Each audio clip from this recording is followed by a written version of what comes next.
Direktur Komunikasi dan Media Badan Pemenangan Nasional atau BPN Prabowo Sandi, Hashim Joyo Hadikusumo, menepis tudingan bahwa Prabowo Sandi menggunakan politik ketakutan.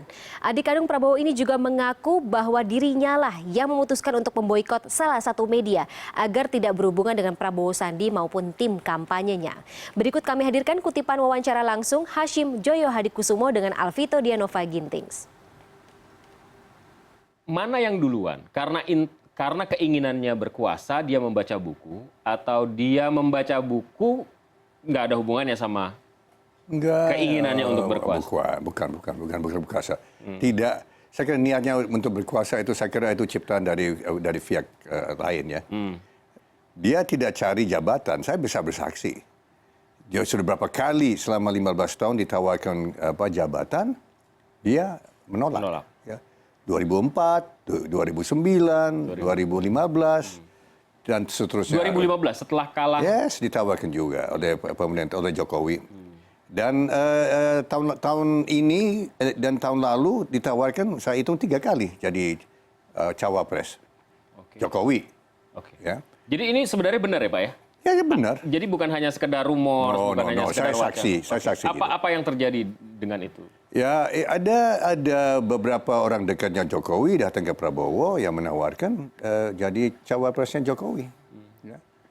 Saya kira kalau Prabowo bisa merubah nasib bangsa dengan Jokowi ya, mungkin bisa dipertimbangkan, tapi itu bukan satu opsi. Ya. Jadi itu bukan opsi. Oke. Jadi sekali lagi. Ya, sekali lagi saya mau tegaskan, Prabowo tidak berniat untuk cari jabatan, apalagi harta. Ya.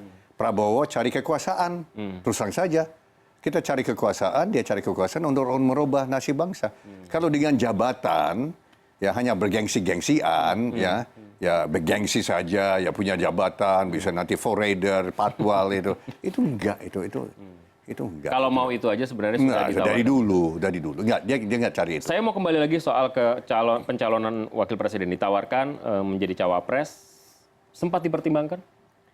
Sempat dipertimbangkan? Sempat dipertimbangkan Pak Prabowo? Yes, sempat dipertimbangkan, tapi kan dengan acuan itu, dengan acuan bahwa dia ikut bisa menentukan perubahan ya bangsa, dia bisa menentukan haluan negara dan bangsa itu bagaimana. Itu dia minta itu, dan ternyata tanggapannya kurang positif lah.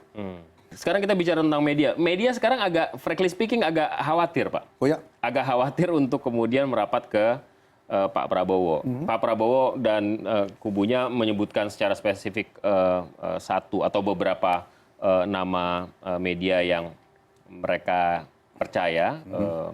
Tapi yang lain tuh kesannya kayak kamu nggak di pihak saya karena itu kamu jadi musuh saya. Itu sebenarnya kayak gimana sih Pak Prabowo? Terus aja, saya yang kirim surat, saya edarkan itu surat internal, tapi kok bisa bocor ya?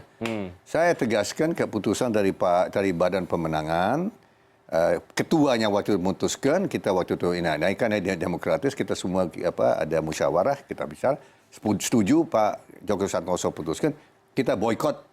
Prabowo tidak memusuhi semua media, tidak benar. Kami tidak. Dan saya sering ketemu media kok, ya. Dan saya lapor ke Pak Prabowo, nggak masalah. Ya. Dan kehadiran Pak Hashim ke CNN Indonesia mudah-mudahan juga menunjukkan bahwa Transmedia nggak punya isu dengan Prabowo. Terus saja dengan Transgroup ya, saya kira Transgroup netral dan harus netral kan.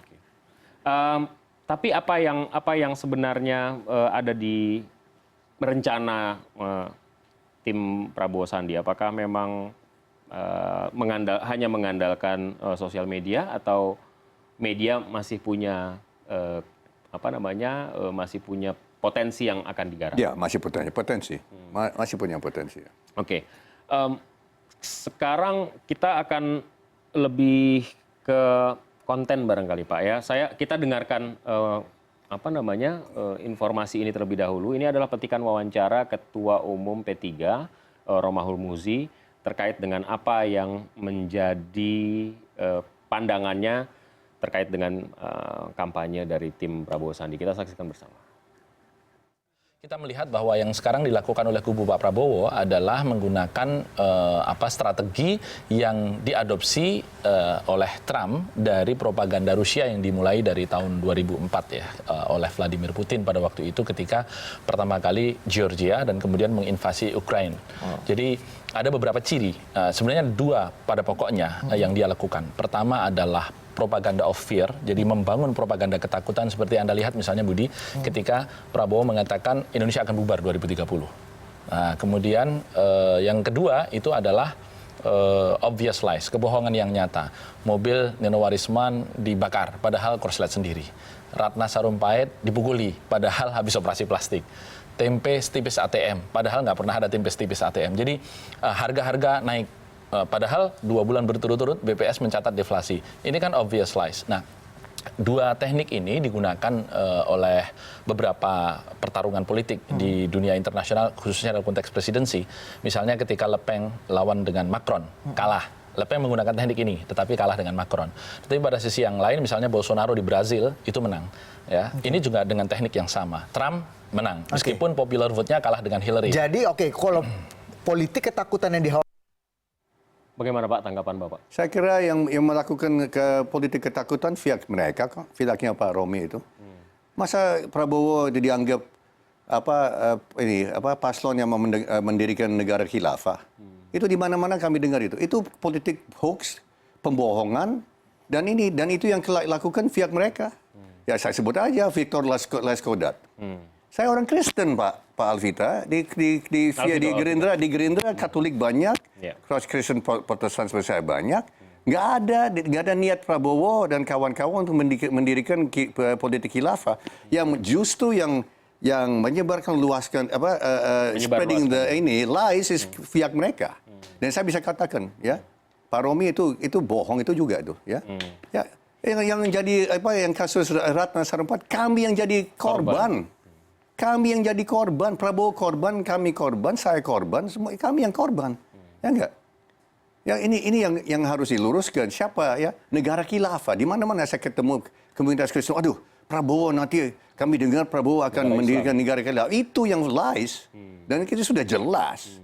Saya orang Kristen loh, Pak Alvito. Ya, mungkin Pak Romi nggak tahu itu, tapi dia tahu, dia kenal. Saya sering ketemu dia 2014. Tapi konsep menakut-nakuti. Ya. Konsep menakut-nakuti publik, nanti Indonesia punah loh, nanti Indonesia bangkrut loh, nanti Indonesia. Itu bukan menakut-nakuti, itu adalah tanda sejarah di mana banyak negara, Pak Romi kalau dengar, ya, Pak Prabowo itu menunjuk sejarah, bukan menakuti. Ada negara-negara yang saya kenal pribadi, termasuk Uni Soviet. Mungkin Pak Alvito masih ingat negara masih kecil. Ya. Ada negara namanya Uni Soviet. Mungkin Pak Romi tidak ingat. Romi juga masih ingat. Kita bisa ingat ya. Bisa ingat ya. Mudah-mudahan bisa ingat. Saya punya kantor di Moskow tahun 91, 75 anak buah. Ya. Uni Soviet bubar jadi 15 negara. Itu satu. Ya. Itu fakta sejarah. Saya pernah punya 2 pabrik di negara namanya Yugoslavia. Mungkin Pak Romi nggak ingat negara Yugoslavia. Itu bubar. Tahun 92, bubar, dan ada perang saudara. Itu ada 2 negara. Terus ada negara yang saya juga punya kantor, namanya Sudan. Saya punya kantor juga, Pak. Di Sudan, ibu kota namanya Khartoum. Saya kenal presidennya, Presiden Omar al-Bashir. Jenderal Omar al-Bashir, ketemu 92. Itu pecah, sudah jadi 2 negara. Ya, so ini bukan politik ketakutan. Prabowo menunjuk kalau ada faktor-faktor tertentu, suatu negara seperti Indonesia yang majemuk berpotensi besar untuk pecah. Saya mendukung itu karena saya alami dan saya menghayati apa yang itu. So itu bukan politik ketakutan, itu kebenaran. Ya. Di kubu Pak Prabowo ini penuh dengan riak dan gelombang. Misalnya begini. Dengan PKS misalnya, masih bicara soal wagubnya siapa? Wagubnya DKI Jakarta, dan karena itu tarik ulur cukup panjang, cukup lama. Tidak menciptakan efektivitas bagi gaung suara kampanye Prabowo Sandi. Begitu juga dengan Demokrat yang kayaknya karena nggak jadi RI 2-nya Pak Prabowo, kemudian Demokrat agak menarik diri, tapi sekarang nempel lagi. Yang sering kita lihat Pak Zulkifli Hasan yang sering bersama Mas Sandi kemana-mana. Ini sebenarnya kita bicara tentang soliditas. Di saat mereka punya beban untuk menguatkan basis mereka di daerah supaya suara mereka signifikan, supaya masuk ke PT di DPR, di saat yang sama mereka juga harus memenangkan Prabowo. Gimana Pak? Yang saya lihat Pak Alvito, saya kan di Badan Pemenangan. Saya sering rapat sama perwakilan dari partai, dari PAN, dari PKS, dari Demokrat. Hadir, kita meeting hampir tiap hari. Ya, wakil saya, terus Pak Joko Santoso, terus hadir. Saya sering rapat sama Pak Hinca berapa kali, dihadiri Pak Priyo Budi Santoso, Edi Suparno, ada dari Pak Mustafa Kemal, dari PKS hadir. Ini rapat sekjen, dan saya sering diundang untuk rapat sekjen. Saya lihat kerjasama cukup bagus kok. Ya. Tapi mungkin mesin Pilpres baru nyala di Januari Pak ya? Enggak, kita sudah mulai. Saya kira Sandi kemana-mana, Prabowo kemana-mana, dibantu, didampingi beberapa partai lain. Sudah, mungkin nggak di cover oleh pers. Ya, saya nggak tahu.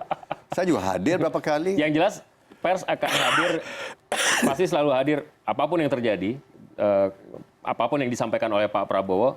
Di mana ada Pak Prabowo, mestinya media ada di sana.